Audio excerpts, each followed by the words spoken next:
जय हिंद दोस्तों, स्वागत है आपका अपने YouTube channel paramilitary news Hindi में। दोस्तों, आज की यह खबर, यह वीडियो खास तौर पर उन CGHS बेनिफिशियरी के लिए महत्वपूर्ण है जो CGHS के माध्यम से इलाज या कंसल्टेशन या मेडिकल टेस्ट करवाते हैं। 11 अगस्त 2026 को जारी एक ऑफिस मेमोरेंडम में CGHS की जो मौजूदा गाइडलाइंस है उसको लेकर महत्वपूर्ण क्लैरिफिकेशन दिया गया है और यह clarification union public service commission के एडमिनिस्ट्रेशन 4 सेक्शन की ओर से जारी किया गया है और इसमें CGHS हेडक्वार्टर से प्राप्त दिशा निर्देश को बताया गया है। तो आइए आसान भाषा में हम समझते हैं कि नई क्लैरिफिकेशन में क्या कहा गया है और किस कारण से मेडिकल रीइंबर्समेंट लगातार रिजेक्ट हो रहे हैं। आप लोग का जो मेडिकल रिइंबर्समेंट है, क्लेम रिजेक्ट कर दिया जा रहा है, उसको कैंसिल कर दिया जा रहा है, तो उस पर अब फ्रेश गाइडलाइंस जारी कर दिया गया है। तो चलिए वीडियो का अंत तक बने रहिएगा, आपको पूरी जानकारी दी जाएगी। लेकिन वीडियो में आगे बढ़ने से पहले आपसे रिक्वेस्ट है कि अगर आप हमारे चैनल पर नए हैं, चैनल को सब्सक्राइब करें तथा बेल आइकन दबाना ना भूलें। तो चलिए हम सीधे चलते हैं उस क्लैरिफिकेशन लेटर पर और देखते हैं क्या कुछ महत्वपूर्ण अपडेट जारी किया गया है CGHS के लिए। तो जैसा कि आपको स्क्रीन पर दिख रहा होगा, ये union public service commission administration 4 section की तरफ से 11 अगस्त 2026 को ऑफिस मेमोरेंडम जारी किया गया है। Subject clarification regarding existing CGHS guideline. जो पहले से CGHS का गाइडलाइन चल रहा है उसी पर अब क्लैरिफिकेशन आ रहा है। बहुत से जवानों के हमारे जो है जो आयुष्मान TMS में क्लेम रेज कर रहे हैं वो रिजेक्ट हो जा रहा है या कैंसिल हो जा रहा है। क्या कारण है, क्या आप लोग गलती कर रहे हैं, यहाँ पर क्लैरिफिकेशन के द्वारा दोबारा फिर समझाया जा रहा है। उसको आप लोग भली भांति समझिए। यहाँ पर कई सारे पॉइंट में जो है क्लैरिफिकेशन किया गया है, उसको अच्छे से बताया गया है कि क्या गलती हो रहा है। तो यहाँ पर देख सकते हैं, यहाँ पर बताया जा रहा है, यहाँ पर अंडरसाइन डायरेक्टेड, यहाँ पर कई लेटर का रेफर दिया गया है। से that certain issue relating to reimbursement of medical claims have frequently been noticed in this office during scrutiny processing of claims due to lack of clarity in the existing CGHS guideline। तो यहाँ पर बताया जा रहा है कि जो scrutiny हो रही है, प्रोसेसिंग हो रही है क्लेम्स का, मेडिकल रिइंबर्समेंट क्लेम का, उस पर बहुत सा जो क्लेम है उस पर lack of clarity in the existing CGHS guideline. जो CGHS का गाइडलाइन है, पहले का जो गाइडलाइन है, उसके जानकारी के अभाव में काफ़ी सारे गलती हो रहे हैं और जो स्क्रूटनी प्रोसेसिंग में ये मालूम चला है। यहाँ पर इन्होंने क्लैरिफिकेशन जारी किया। जो पहला है, accordingly the issue where taken up with the CGHS headquarter for necessary clarification, या नेसेसरी क्लैरिफिकेशन जारी कर दिया है जो कि CGHS को फॉलो अप करने के लिए बताया गया है। सब्सिक्वेंटली पहला जो है यहाँ पर देख सकते हैं, subsequently follow up consultation investigation minor procedure can be done only at the same empanelled hospital where primary consultation was availed. यानी कि अगर आपने किसी CGHS इम्पेनल्ड हॉस्पिटल में प्राइमरी कंसल्टेशन, यानी कि पहले आपने जिसमें ट्रीटमेंट शुरू करवाया है, कंसल्टेशन आपने कराया है, उसके बाद की फॉलोअप कंसल्टेशन, यानी कि आप बाद में फिर दिखा रहे हैं या इन्वेस्टिगेशन करा रहे हैं या माइनर कोई आपका प्रोसीजर है, तो उसी इम्पेनल्ड हॉस्पिटल में करानी होगी जहां पर प्राइमरी कंसल्टेशन हुई थी। आपने जहां पहली बार दिखाया था तो उसी में आपको लगातार दिखाना होगा। अगर आप हॉस्पिटल बदल दिए हैं और उसी रेफरल पर आप उसी के तहत आप बिल रिइंबर्समेंट क्लेम कर रहे हैं, आपका रिजेक्ट कर दिया जाएगा। आपको उसी हॉस्पिटल में कराना होगा आगे का जो भी आपका चेकअप है, फॉलो अप है, जो भी उसमें है। अगर आप चेंज करते हैं अपना हॉस्पिटल तो उसके लिए आपको दोबारा से रेफरल CGHS वेलनेस सेंटर से फिर से रेफरल लेना पड़ेगा, तभी आप कर सकते हैं। कई से जवान उसी में ट्रीटमेंट करा रहे हैं, फिर हॉस्पिटल बदल के वही बिल क्लेम में डाल दे रहे हैं जो कि रिजेक्ट हो रहा है। दूसरा जो यहाँ पर पॉइंट दिया गया है कि if any investigation test amounting up to 3000, जो कोई भी अगर आपका इन्वेस्टिगेशन है, जांच है, एक्सरे है, ब्लड है, MRI है, बहुत सारा की जांच है, इस पर मेरा एक विस्तृत CGHS का प्ले लिस्ट है, आप लोग जरूर इसको वॉच कीजिएगा।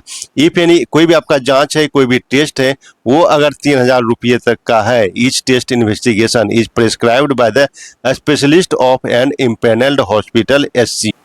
यानी कि अगर वो हॉस्पिटल आपको टेस्ट लिखा है जो कि 3000 रुपये तक का है, तो आपको उसी हॉस्पिटल से कराना पड़ेगा। The investigation test must be undertaken at the same hospital SCO where primary consultation has been taken. जहां आपने प्राइमरी आपका ट्रीटमेंट शुरू हुआ है, आपको टेस्ट भी उसी हॉस्पिटल में कराना पड़ेगा। अगर वहां पर व्यवस्था नहीं है अगर तो आपको फिर जो है सीजीएचएस वेलनेस सेंटर या हॉस्पिटल से या एससीओ से या डायग्नोस्टिक सेंटर से आपको जांच कराना पड़ेगा। अगर वो वहाँ पर अवेलेबल नहीं है तो आपको सीजीएचएस वेलनेस सेंटर से रेफरल या इंडोर्समेंट लेना होगा। अगर आप अपने मन से दूसरे जगह से करा के उसमें आप बिल लगा रहे हैं तो आपका रिजेक्ट कर दिया जाएगा, कैंसिल कर दिया जाएगा। इस सब बात को आप लोग नोट कर ले। यहाँ पर क्लेरिफिकेशन में सीधा बताया गया है आपको उसी हॉस्पिटल से टेस्ट कराना पड़ेगा जो कि 3000 तक का टेस्ट होता है। उसके ऊपर का है आप वहां पर रेफरल ले सकते हैं या नॉन अवेलेबिलिटी सर्टिफिकेट ले सकते हैं।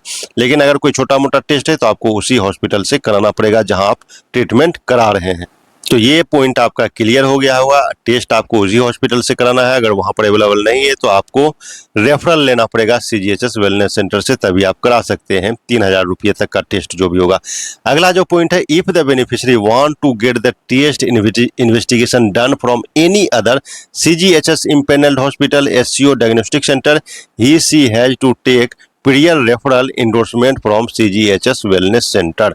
आपको मैंने पहले ही बता दिया कि आप किसी दूसरे में टेस्ट अगर आप कराना चाह रहे हैं उसके लिए आपको सीजीएचएस वेलनेस सेंटर से दोबारा रेफरल लेना पड़ेगा, उस रेफरल पर नहीं होगा। अगला जो पॉइंट है, referral endorsement from CGHS shall be required for a special investigation like CT scan, MRI scan, PT scan and any other investigation costing over RS 3000। अगर 3000 रुपये से अधिक का आपका जांच है जो यहाँ पर मेंशन है तो उसमें सिर्फ स्पेशलिस्ट जो आप हॉस्पिटल में दिखा रहे उसी के प्रिस्क्रिप्शन के आधार पर आप महंगी जांच किसी दूसरे सेंटर पर करवाने से पहले सीजीएचएस का जो रूल है वो आपको फॉलो करना पड़ेगा, यानी कि रेफरल इंडोर्समेंट आपको सीजीएचएस से लेना पड़ेगा। Referral endorsement from CGHS shall be required for special investigation. अगर कोई स्पेशल जांच है उसके लिए तो मैंडेटरी है, आपको लेना ही पड़ेगा। उसी हॉस्पिटल में कराएं या किसी दूसरे हॉस्पिटल में कराएं, आपको रेफरल लेना पड़ेगा उस टेस्ट के लिए, उस जांच के लिए। तो यहाँ क्लियर है कि अगर महंगी जांच है तो आपको फिर से रेफरल लेना पड़ेगा। अगला जो पॉइंट है यहाँ पर आप देख सकते हैं, each consultation will be consider valid for a period of 7 days provided it pertains to the same speciality. तो ये आपको समझना जरूरी होगा। इस क्लैरिफिकेशन में सीधा कहा गया है कि हर कंसल्टेशन 7 दिन की अवधि के लिए वैलिड रहेगा। अगर लेकिन यह उसी स्पेशलिटी से संबंधित होना चाहिए जो आप दिखा रहे हैं, उसी से आप फिर फॉलोअप आप ट्रीटमेंट कराएंगे तो 7 दिन वैलिड रहेगा। अगर आप किसी दूसरे स्पेशलिटी के डॉक्टर से कंसल्टेशन लिए हैं तो उस स्पेशलिटी से संबंधित फॉलोअप के लिए 7 दिन की वैलिडिटी लागू रहेगी। 7 दिन के बाद आपको दोबारा फिर कंसल्टेशन वहां पर कराना पड़ेगा। यानी कि आपने एक बार कंसल्टेशन किया तो आपको 7 दिन के लिए उसकी वैलिडिटी रखी गई है। 7 दिन के बाद आपको दोबारा से फिर कंसल्टेशन करना पड़ेगा, वो आपको लेना पड़ेगा। 5वां जो है यहाँ पर देख सकते हैं, eye consultation fees include refraction, tonometry and fundus examination. यानी कि आई कंसल्टेशन के अंतर्गत जो ये रिफ्रैक्शन, टोनोमेट्री और फंड एग्जामिनेशन भी शामिल माने जाएंगे। ये डॉक्टरी का होगा, जो आई के डॉक्टर होंगे वो इसको समझते होंगे।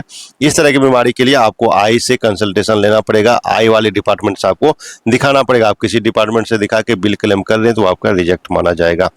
तीसरा जो बताया गया है तीसरा नहीं, ये जो भी छठा होगा, prior permission of the department office is mandatory for undergoing an unlisted investigation procedure advised by specialist of a CGHS empanelled hospital. यानी कि अगर सीजीएचएस इम्पेनल्ड हॉस्पिटल जहां पर आप दिखा रहे हैं या कि जो उसका स्पेशलिस्ट है कोई अनलिस्टेड इन्वेस्टिगेशन या प्रोसीजर कराने की सलाह देता है जो कि वहां पर लिस्टेड नहीं है, अनलिस्टेड इन्वेस्टिगेशन का लिस्ट आपको मिल जाएगा, तो उसके लिए आपको डिपार्टमेंट या ऑफिस का जो है परमिशन लेने की जरूरत है। आपको परमिशन लेना पड़ेगा। कुछ इस तरह का ट्रांसप्लेंट केस है, कुछ इस तरह का केस है, तो उसमें आपको डिपार्टमेंट से परमिशन लेना पड़ेगा। और ये all the staff official are advise to follow the aforesaid guideline issued by the CGHS for hassle free medical reimbursement. यानी कि आप लोग इस गाइडलाइन को फॉलो करें जिससे कि आपका जो भी बिना प्रॉब्लम का मेडिकल